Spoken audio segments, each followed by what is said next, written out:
Istanbulning qalbi bo'lgan Qiz qal'asiga birgalikda sayohat qilamiz. Uskuda rayonida dengizni o'rtasida joylashgan ushbu qal'aga borish narxi kemada 75 lira ekan.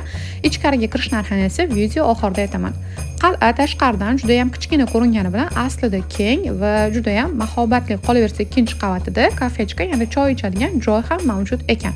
Qal'ani ichiga kirib, aylanib chiqqanimizda mana shunaqa maydonlarga ko'zimiz tushadi va men o'zim ham hovlisida ancha vaqtgacha aylanib yurdim. Sizlar ham ko'ringlar deb qing'ir qiyshuv bo'lsa ham sizlarga ham bir qancha videolar olishni unutmadim.